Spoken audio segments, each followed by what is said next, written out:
Bismillahirrahmanirrahim. Assalamualaikum warahmatullahi wabarakatuh. Selamat sore. Ketemu lagi bersama tim di Panafam. Sekarang kita lagi ada di rooftop, Green Rooftop. Kita akan membahas pertanyaan dari komentar di YouTube ya. Perkembangan Itama. Kami udah dapat videonya dari Kang Rijal. Kita bahas ya. Kok beda ya perkembangannya dibanding yang ada di kami. Ini sharing pengalaman aja ya. Dibanding yang kami punyai, kami pelihara. Nah, kalau ngelihat kondisi dari log dulu ya, kalau ngelihat dari log ini kan, ini lognya itu merupakan, kalau kami, Itama kami yang biasa kami beli itu log murni kayu ori, lognya kayu ori. Nanti bisa di video-video kami kan kelihatan log ori ya, kayu dari pohon, dari hutan. Si koloni itu memang hidupnya di dalam kayu.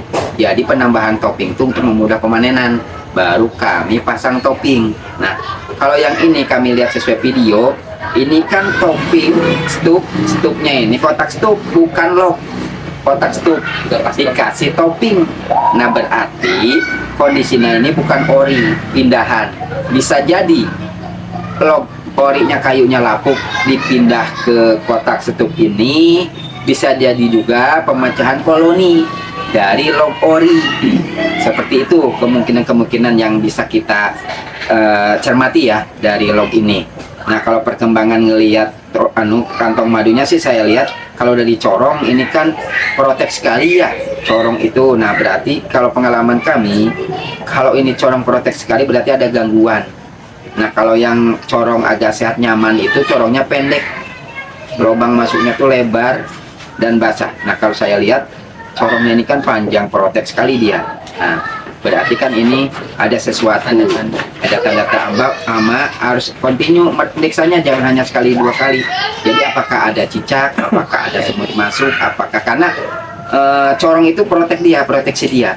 Nah, berarti kita harus continue nih. Mudah-mudahan aja kita bisa membantu ya sharing kita ini. Nah, kalau dari lihat jaringannya si lebah dari topping madunya ini ya sih ada kantong madunya. Yang saya tanya apakah ini pernah dipanen, karena ada lubang-lubang kantong madu baru atau udah dipanen. Nah, ini bisa sebelum dilihat. ke situ, baik Pak. Jadi beberapa saat yang lalu kita ada khusus ya dari pemirsa pemirsa dari Panafam yang ternyata nonton terus Pak. Cerita katanya selalu nonton, terus tertarik untuk diskusi, lanjut ke WhatsApp manajemen kita. Namanya Mas Riko ya, kalau nggak salah Mas Riko, dia dari Jakarta. Untuk kondisi koloni, sebetulnya beliau itu awalnya dari petani Pak, petani bermain di dunia pertanian, bisnis di dunia pertanian, sampai pada akhirnya bermuara untuk memutuskan berusaha di dunia lebah madu. Nah, awalnya kan beliau cerita itu sudah berjejaring, dagang jejaring, jadi belum budidaya sendiri di rumah. Nah, dari bulan September beli koloni sampai sekarang berarti September, Oktober, November, berarti sekitar 3 bulan. Sempat saya tanya koloninya itu awalnya madunya banyak, sudah saya tanya sempat dipanen atau belum, itu justru belum dipanen. Jadi pelan-pelan madunya habis, dikonsumsi oleh koloninya sendiri. Terus saya tanya, itu kan corongnya panjang sekali ya, saya berkesimpulan kayaknya resin bagus gitu kan. Ternyata dari corongnya panjang dan protek itu ternyata ada gangguan. Nah, sepanjang nanti kita pembahasan ke depan, mungkin tadi kan sudah di-share ya dari lingkungan jarak radius 500 sampai 1 km dari segi pakan, pohon, lingkungan. Mungkin kalau sepengalaman kita ya, kita juga kan kalau di rooftop ini tidak sebanyak itu Pak. Untuk bunga pakan sebetulnya itu udah bagus banget, sehingga kemungkinan kayaknya di koloni. Nah, mungkin kita bedah Pak selama beberapa menit ke depan, dari mulai pakan itu udah bagus ya, salah satu contoh. Mungkin kita nanti tampilkan juga beberapa yang tidak beresiko ya, maksudnya kita juga mau izin post videonya juga, tapi tidak langsung lokasi beliau, karena kan riskan juga itu data pribadi gitu kan, menuju ke lokasi. Jadi nanti kita coba pilih lokasi video-videonya yang bisa kita tampilkan nih, contoh-contoh pakan yang baik. Tapi sepanjang ini pakan segitu bagus kan? Oh, dari Kang Rojai. Kalau lihat dari sekilas kayak berarti dari segi Kalau ngeliat foto ini ya. Melihat sekilas ya. Kan madu ada. kan belum disegel nih, madunya ada belum disegel. Berarti secara ini koloninya tetap cari nektar. Tapi memang dia juga menghisap cadangan karena ngelihat mengkerut yang bawaan lama nih, berarti nih yang kantong madu yang menciut itu berarti madu lama nih. Nah, itu karena kalau ngelihat polennya kan cuma satu kantong ya, polen kalian lihat ya. Di sini polennya cuma satu kantong. Nah, kemungkinan dia kalau yang kita polen itu biasanya di tengah polen semua ya. Iya, kan polen kan kita lihat kita panen kan polennya tuh beberapa kantong. Sebelumnya tuh polennya banyak banget itu. Kadang malah kalau di kantor kami tuh Kartata banyak polennya malah pas waktu itu. Polen semua rata-rata. Madunya yang ada. Ya, itu sangat berkaitan itu untuk si ratu merangsang si ratu betul itu dari polen itu sendiri. Beliau itu baru satu setup, jadi coba-coba karena biasa berjualan madu, pengen budidaya sendiri di rumah, beli coba-coba gitu kan, ada satu koloni per bulan September, jarak 3 bulanan berarti ya. Nah kondisinya seperti itu. Jadi kalau misalkan ada kasus nih Pak, buat teman-teman juga sekalian, ketika menghadapi situasi seperti ini tuh jangan kapok gitu. Jangan kapok, jangan merasa gagal, tapi terus dicari edukasinya yang pas, gitu kan, sesuai dengan kondisi dan situasi teman-teman semua. Yang jelas ketika nanti sudah bisa mengkondisikan si lebah ini tuh enak gitu kan, teman-teman bisa memiliki budidaya lebah madu sendiri di rumah, baik itu untuk dikonsumsi sendiri maupun nantinya untuk prospek bisnis. Tapi yang jelas perlu ditekankan nih buat teman-teman, ketika memelihara lebah di suatu tempat, di lokasi teman-teman semua, itu juga harus diperhatikan dari segi jenis, karena ada beberapa jenis seperti Levisep digabung dengan Itama itu juga riskan. Jadi makanya banyak lokasi ada ternyata dicampur, kayak kita di Bipana banyak. Kalau kami di Bipana untuk jenis tertentu seperti Levisep kita simpan di tempat yang terpisah. Jadi memang ada beberapa koloni yang nantinya berantem berantem gitu kan, jadi salah satunya yang kabur sayang juga gitu. Jadi teman-teman bisa cek di video-video sebelumnya gitu kan, dari segi tata peletakan, jarak peletakan, jenis pakan yang ditanam, jenis lebah yang dipelihara, rekomendasi yang mana, sampai beli lognya itu di mana, itu kita sudah kasih rekomendasi. Jadi tidak harus selalu ke kita ya Pak, kita itu bukan fokus untuk penjualan, lebih ke edukasi aja sih. Silakan sering pengalaman kami sendiri, teman-teman silakan mau di manapun. Bahkan kita sangat merekomendasikan kalau memang teman-teman dekat rumahnya itu ada yang budidaya lebah, itu lebih enak, kita bisa cek langsung di lokasi. Apalagi bisa bawa kendaraan sendiri ya Pak, kita bisa bawa langsung gitu kan. Kalau misalkan memang ada gitu kan, kalau tidak ada silakan teman-teman nyari rekomendasi sesuai dengan kecocokan masing-masing. Yang jelas syarat dari kami itu biasanya kalau ke kami ya tidak langsung boleh membeli koloni, kita cek dulu vegetasinya, potensi hamanya, lingkungannya, dekat dengan pengetahuan tentang lebahnya. Pengetahuan lebahnya juga kita upgrade dulu gitu kan. Jangan sampai lebah trending, belum tahu tentang lebah apa sebagainya, langsung nyari lebah, kita juga nggak kasih gitu kan, nggak sebegitu tiba-tiba kita ngejual karena kita nyari uang gitu kan, nyari untung. Tapi di-upgrade dulu supaya paham jarak berapa bulan setelah datangnya koloni boleh memanen, berapa banyak yang dipanen, itu kita harus matang dulu di situ teman-teman. Terus untuk dari koloni itu sendiri, teman-teman juga harus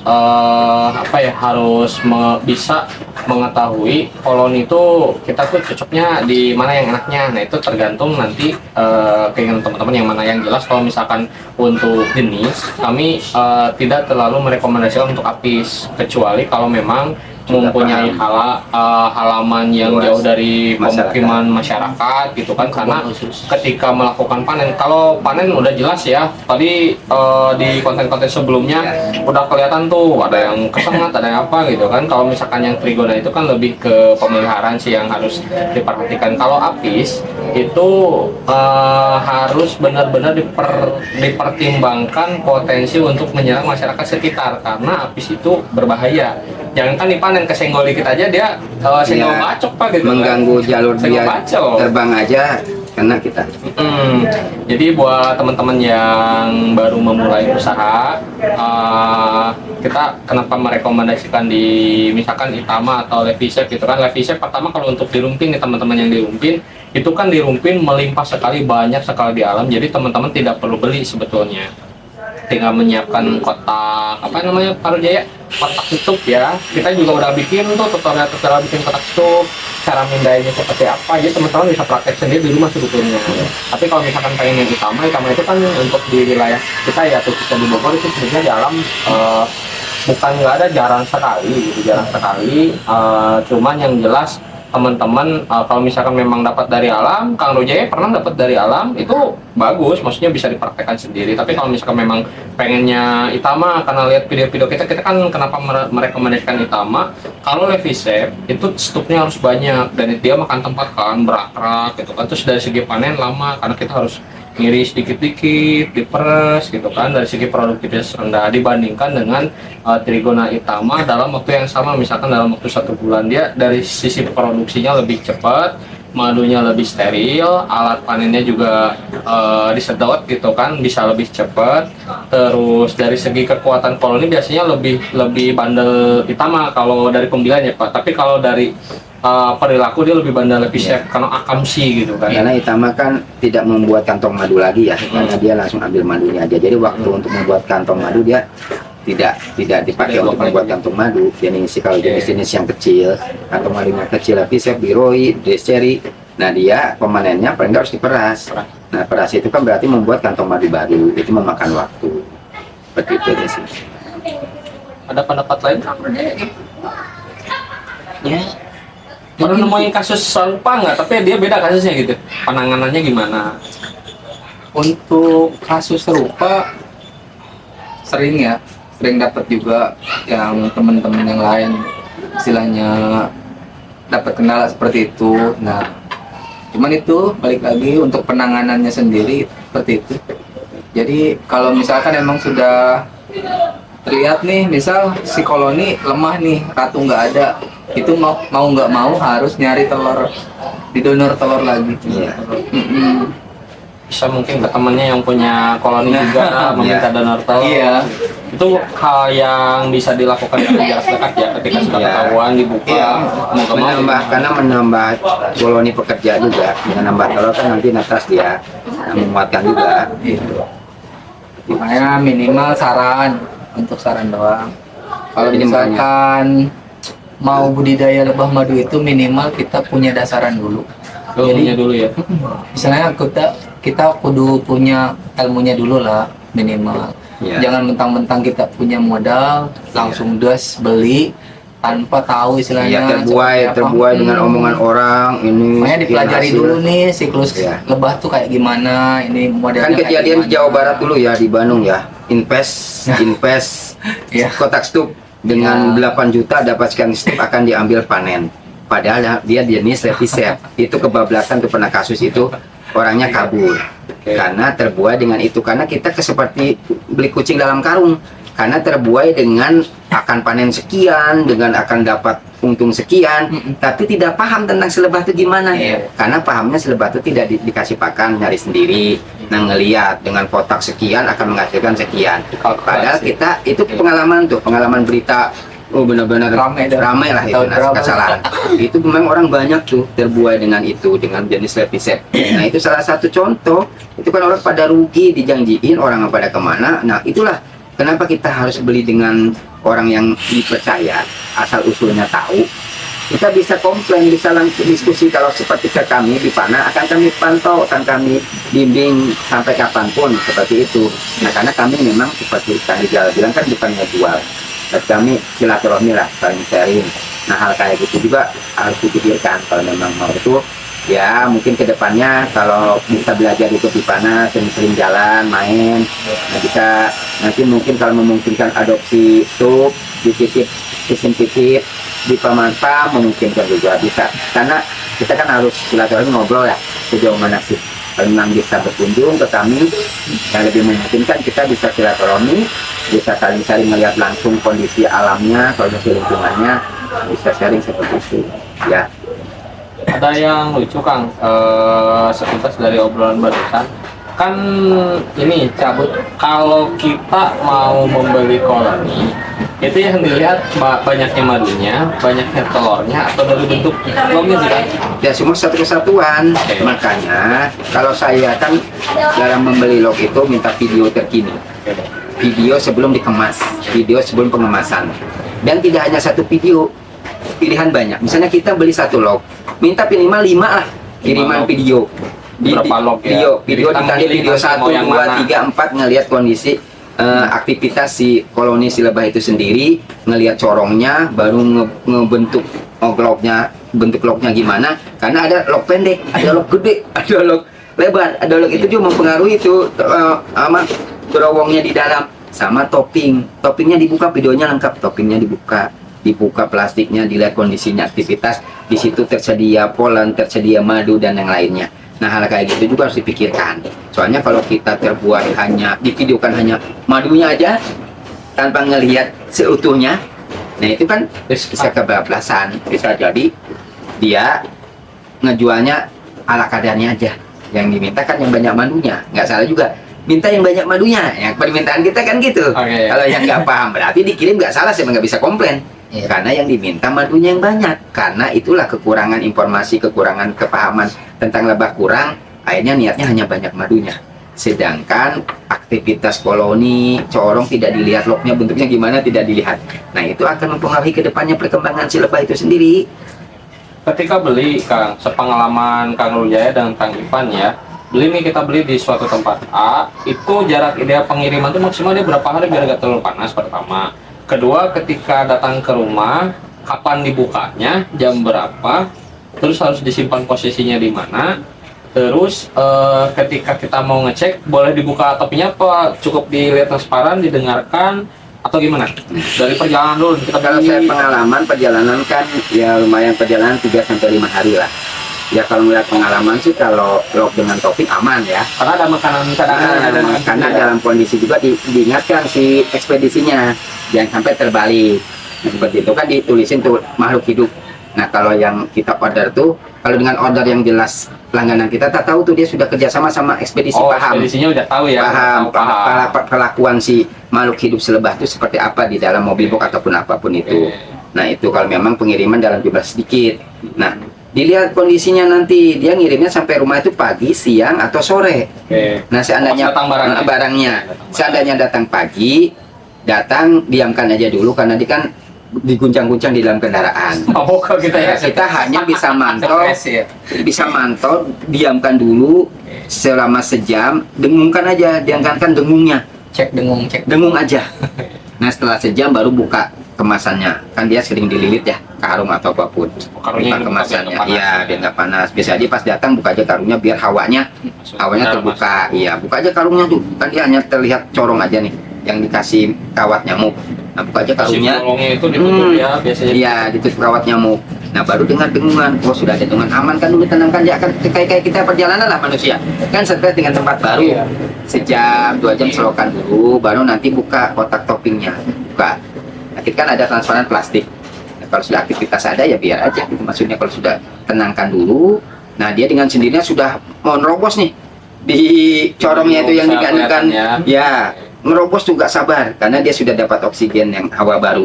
Nah boleh pelan-pelan dipotong kawat nyamuknya. Itu idealnya Dalam- pas tengah hari, pagi atau Ya gimana? kalau masih terang matahari di jam 11 sampai jam 2 lah boleh tuh. Tapi kalau sudah di atas jam 3 dia kan terbatas cari. Nah intinya mah kalau masih terang matahari buka aja. Oke. Tapi kalau sudah senja jam 5 janganlah karena dia terbatas sore. Sore. Yang penting dia kondisi udah terbuka ya. Ini. Nah Oke. intinya biar dia leluasa keluar masuk menyesuaikan. Nanti dia tuh hanya keluar masuk tuh melihat suasana, keluar masuk rumah baru. Nah berbatasnya waktu nanti besoknya dia mulai tuh nempel corong baru. Kalau memang kondisi kawasannya memungkinkan bagus, pakannya resinya tersedia, dia sudah mulai bawa polen di kaki. Kita periksa tuh keluar masuk hilir mudik si lebah itu, ada yang bawa polen, ada yang pekerja masang corong, nempel tuh corong mulai timbul tuh, yang tadinya dikikis corong di log mulai tuh sedikit nempel keluar corong bentuk corong. Nah, berarti secara kondisi lingkungan dia udah penyesuaian kayak gitu. Nah, dengan makin corong besar, dia semakin aktivitas keluar masuk lebah, ada bawa pola, macam-macam aktivitas mereka aktif betul, berarti memungkinkan si kondisi lingkungannya memadai. Dari datang dibuka nih udah kelihatan aktivitasnya Kang Rojaya nih.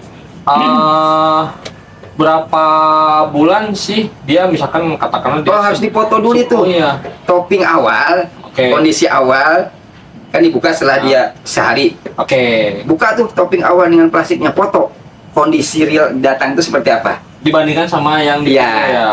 Karena Dengan masih video. garansi. Di videonya Ya. dikirim gini sesuai nomor yang dikirim video. Oh benar, crop tuh kirim. Oke. Nah itu sebagai panduan kita melihat perkembangan lebah seminggu sebulan selanjutnya. Oke. Karena ngelihat nih penambahan kantong madu kah, penambahan madu yang lama kantong diisi madunya atau gimana. Nah itu indikator-indikator yang akan kita pegang dari awal. Oh kondisinya seperti ini, awal datang ngelihat perkembangan dari corong, perkembangan seminggu gimana corongnya, dari kantong madu di dalam kotak stupnya gimana. Nah itu sebagai indikator lingkungan kita nih memadai nggak sih. Nah, seperti itu.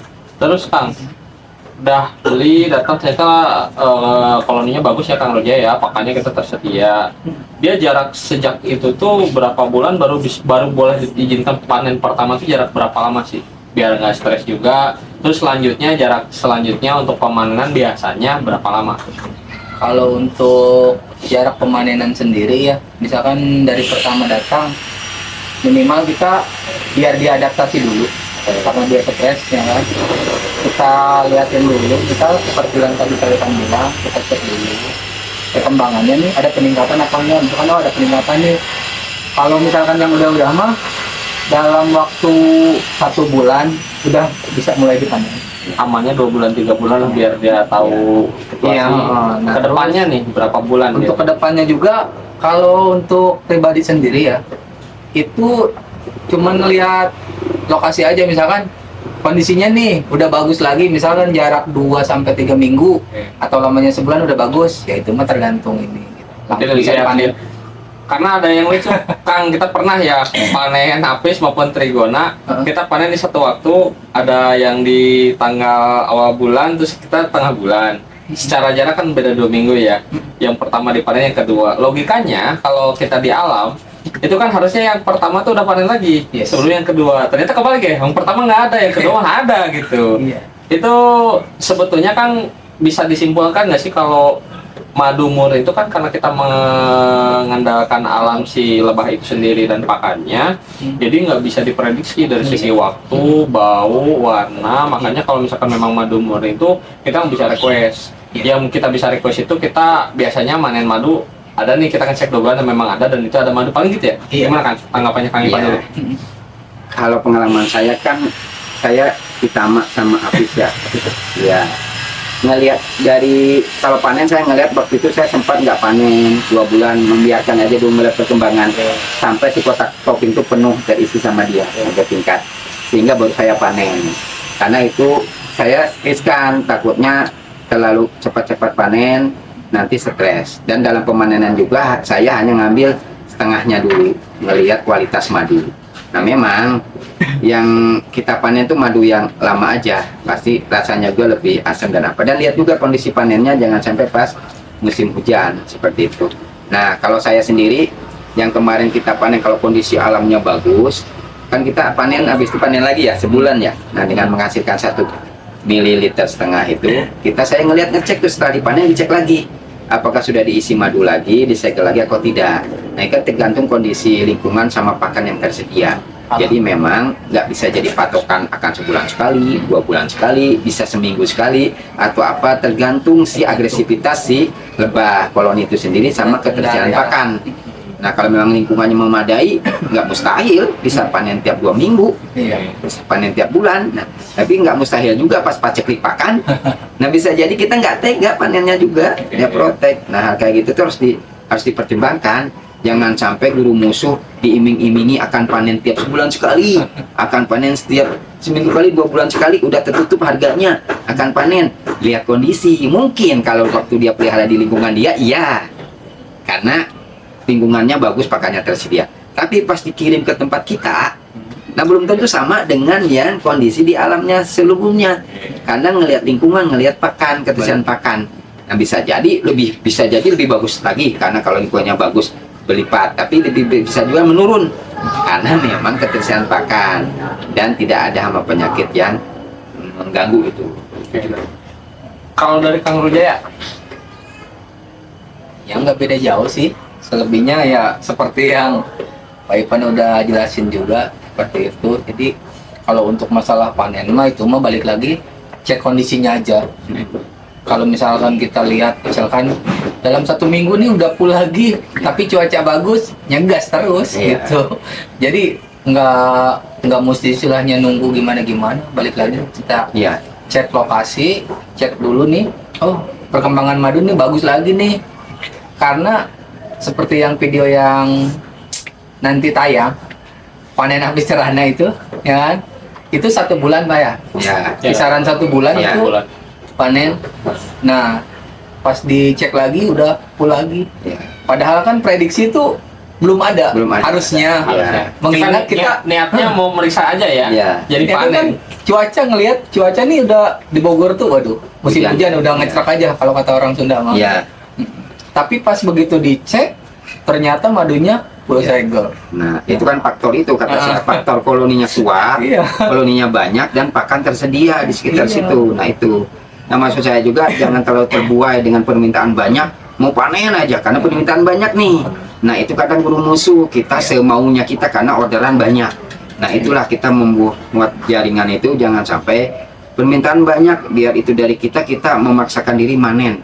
Nah itu pada setelah itu bisa kejadian kita nggak bisa prediksi cuaca, ketersediaan pakan, ujuk-ujuk paceklik kemarau panjang. Hal itu diantisipasi. Kalau kayak gitu jangan sampai kita panen raya, setelah itu kabur, setelah itu nggak panen lagi. Nah ya harus dipikirkan kita nih untuk budidaya lebah, untuk konsumsi sendiri kah, untuk usaha kah, atau apa. Nah itu harus dilihat dari awal. Nah kalau kami kan memang untuk slow living, satu sisi jangka panjang kalau kami usahanya, satu sisi kami menyimak dulu kondisi lingkungan, baru 1 datang, 2 datang jenis, 3 datang jenis, beberapa ngelihat perkembangan, kita kok evaluasi atau apa. Nah seperti itu. Nah kalau memang nggak lama itu panen, itu bonus saja menurut kami. Karena bonus saja berarti lingkungannya bagus. Kami bisa dicerita, karena memang kami mengawal kemurnian madu, berarti lingkungan yang kami pilih itu dapat sebulan kayak kemarin kayak api serana kata dan Jaya panen juga ya Pak. Iya. Nah, kita panen jangan kan panen di sepanjang bisa dekat lagi nggak jam? Iya, karena kita memang tergantung kondisi niatnya alam. untuk edukasi. Ya dapat panen banyak ya bonus kita bisa ngejual. Ya seperti itu. Memang jangka panjangnya kita akan produksi. Kita kedepannya akan produksi, tapi kami menyesuaikan tempat dulu nih, kondisikan tempat, menanam lagi pohon buah-buahan, menanam lagi jenis-jenis bunga, mengeragamkan pakan lah. Semakin banyak ragam pakan, semakin banyak ragam pohon yang mengandung 3 komponen itu, kita semakin leluasa ke depannya mengembangkan budidaya lebahnya lebih leluasa. Jadi seperti itu ya teman-teman ya. Sebetulnya plan besar kami di Rumpin Punya Rasa dan di Fana Farm itu, kita kan punya 3 lokasi ya. Pertama di Rumpin, karena memang dari awal kita pembinaan di situ, balai penyuluhannya juga di situ ya Pak. Kita bekerja juga di sana. Itu jadi sebuah pusat. Nanti rencananya mau dibuat pusat edukasi, pusat penjualan, pusat budidaya, pusat penyuluhan tentang pelestarian hutan dan budidaya lebah madu. Yang kedua di Ciomas, di rumahnya Pak Ipan di rooftop yang konten-konten sebelumnya kita spill gitu kan. Itu adalah manifestasi dari budidaya lebah madu di tengah urban atau perkotaan, di atas rumah gitu kan, di tengah pemukiman padat juga bisa. Kalau Rumpin memang kan dari segi vegetasi kan hutannya juga masih bagus. Nah itu memang lokasinya enak. Di rooftop pun ternyata bisa, tidak menutup kemungkinan teman-teman kan ada yang kondisinya memang wilayah seperti di Rumpin atau di tengah pemukiman juga bisa. Terus yang ketiga di Big Fana Farm kita sengaja membuka ke sana pertama untuk memperluas jangkauan silaturahmi gitu kan, karena di Big Fana juga kita lahannya cukup besar, bisa sekarang healing sih di mana lebih Jadi ke slow living, healing, tapi dapat ilmu.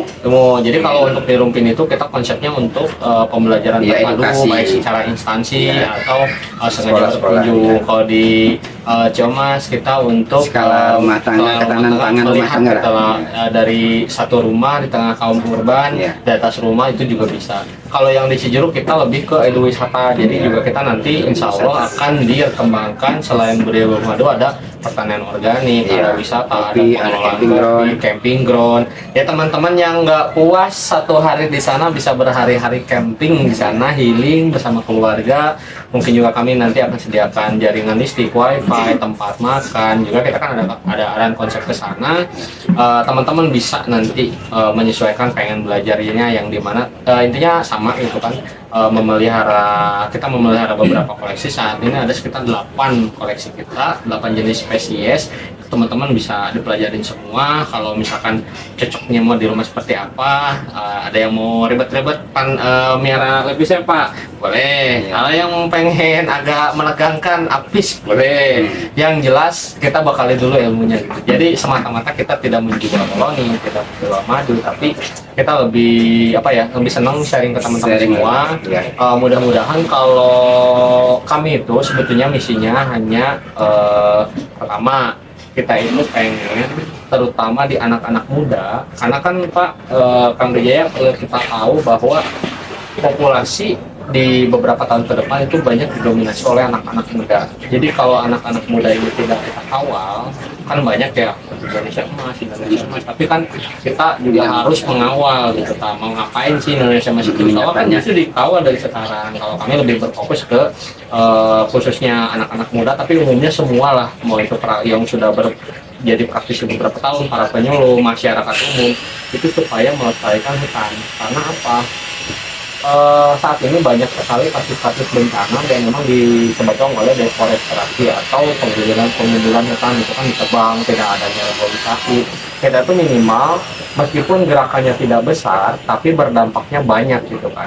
Rumusnya seperti ini, kita budidaya lebah, kita mencintai lebah karena menghasilkan ekonomis untuk kita, kan dampak ekonomis bisa dijual gitu ya Pak, tapi kita juga jadi sayang pohon, karena apa? Butuh resinnya, butuh bunganya gitu tadi pelihara, itu hal yang sederhana. Kedua, kita mengawal kemurnian madu, karena apa? Banyak sekali oknum-oknum yang karena ambisius gitu kan, entah apa motivasinya, yang jelas kan banyak-banyak pesuruhan madu muda yang didoping, madu SOS, yang sirupan, oplosan, dan sintetis. Nah kita juga sebetulnya pengen selain memberikan dampak ekonomis buat kita, juga kita mendapatkan manfaatnya gitu. Jadi orang-orang tuh bisa mengkonsumsi madu itu mendapatkan juga manfaatnya. Makanya kita juga kan sering bilang mengkonsumsi madu juga ada aturannya, meskipun itu murni, meskipun itu katanya obat, tapi kalau berlebihan juga nggak bagus ya Kang Ria ya. Jadi kita juga kan di produk-produk kita menyampaikan bahwa ada anjuran pakai gitu kan.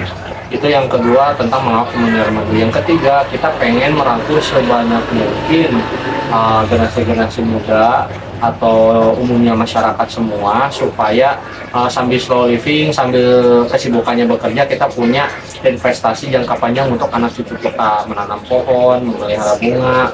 Di samping itu bisa bentuk forestry ya Pak, mengkombinasikan antara agroforestry, mengkombinasikan antara alam dengan tanaman dengan hewan gitu kan, contohnya budidaya lebah madu. Jadi sambil punya sampingan, harganya juga kan lumayan ya Kang ya. Untuk madu itu harganya lumayan, tidak ada modal berjalan, tetap di awal dong kan kesananya laba, tapi tidak terlalu memakan waktu juga. Kita juga tetap bisa melakukan aktivitas sehari-hari, yang kerja tetap kerja, yang mungkin punya wirausaha dalam bentuk lain bisa sambil jalan, madunya juga cuan gitu kan. Dan kami lebih berkonsep kepada Kang, kalau edukasi gitu pernah ada nanya nama-nama saingan nggak sih? Enggak. Kalau kami tidak berfokus ke pertambahan saingan, karena apa? Pertama, rezeki sudah ada yang mengatur, kita harus percaya itu. Sejago apapun orang untuk berdagang, berwirausaha, tapi kalau memang bukan rezeki itu juga tidak bisa menjadi patokan. Yang jelas, untuk konsep kita, daripada tadi sempat dibahas ya, daripada kita banyak permintaan nih, ambis dipanen semua sampai kebanyakan kecapean itu kan kabur atau mati, mending kita memperbanyak jejaring. Bisa jadi teman-teman semua yang sudah berjejaring sama kita, punya banyak stok madu. Kita juga sampai saat ini masih kurang ya Kang, masih kekurangan barang. Ketika harganya cocok, cara panennya benar, kualitasnya bagus, tidak menutup kemungkinan teman-teman juga akan kita libatkan di dalam pemasaran di brand-brand kami gitu. Mungkin itu aja kalau gambaran umum kegiatan kita. Jadi kan banyak yang nanya ya Kang, kenapa bikin channel YouTube-nya nggak takut ada saingan gitu kan di dalam berwirausaha atau apa. Justru kami tuh loh pengen semua orang bisa bisa punya ilmunya sedikit, meskipun kami juga belum terlalu banyak itu kan, bukan pakarnya, hanya berbasis pengalaman, tapi setidaknya kita bisa kawal benang bareng kemurnian madu itu seperti apa. Tidak ada madu yang jelek sebetulnya, kecuali yang oplosan dan sintesis ya. Kita hindari juga oplosan, dioplos apa, disintesis itu kan bentuk kimia, atau sirupan itu kan juga kurang ya terhadap kesehatan, karena kan tubuh juga punya batasan dalam mengkonsumsi sesuatu. Tapi yang jelas jika misalkan madunya didoping dengan gula itu juga nggak salah, asal dia tetap kemurniannya itu terjaga. Cuman kan himbauan dari kita kenapa tidak mengembangkan madu yang didopingan dengan gula misalkan atau sirupan, karena kan riskannya terhadap orang-orang yang mempunyai penyakit gula. Kalau misalkan kita juga yang beli, kita tanya dulu untuk siapa gitu kan. Kalau misalkan memang untuk konsumsi pribadi tidak ada keluhan, kita biasanya arahkan kalau misalkan manis kita ke Dorsata atau Serana. Kalau misalkan memang yang kadar gulanya rendah, ya kita arahkan ke Trigona mungkin seperti itu. Tapi untuk madu-madu tertentu seperti Apis mellifera, kita nggak terlalu fokus ke sana, karena kami lebih ke melestarikan hutan dan merekrut anak muda gitu. Jadi teman-teman semua kalau mau berkunjung silahkan ke kami, bisa kontak ya, di bawah ada tim manajemen kami, bisa kita atur jadwalnya. Yang jelas teman-teman bisa merasakan langsung, melihat madu-madu seperti apa, budidayanya seperti apa, rasa-rasanya seperti apa. Mungkin teman-teman juga nanti tertarik untuk mengembangkan budidaya lebah madu sendiri gitu Mas. Mungkin itu dari saya, closing statement Kang Ipan, mangga.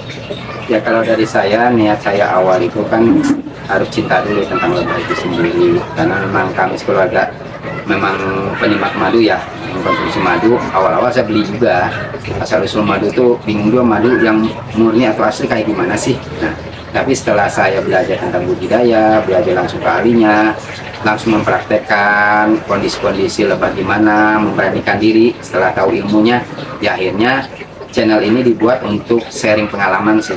Yang kami buat ini bukan mengada-gada, bukan sadur dari orang lain. Nah, yang saya bicarakan, yang kami bicarakan itu pure memang pengalaman kami sendiri di kebun, di rooftop maupun di kawasan hutan dengan tujuan khusus di kantor kami itu sendiri. Jadi memang kalau memang itu bermanfaat bagi pemirsa, bisa diadopsi di tempatnya masing-masing, alhamdulillah. Kalaupun memang nggak cocok, ya itu memang kadang tiap situasi lingkungan beda-beda, tiap kondisi lebah beda-beda. Tapi setelah tahu berkembang atau tidaknya kan harus dicoba. Nah, kita tahu evaluasi berkembang tidak berkembang, ya harus dicoba dulu.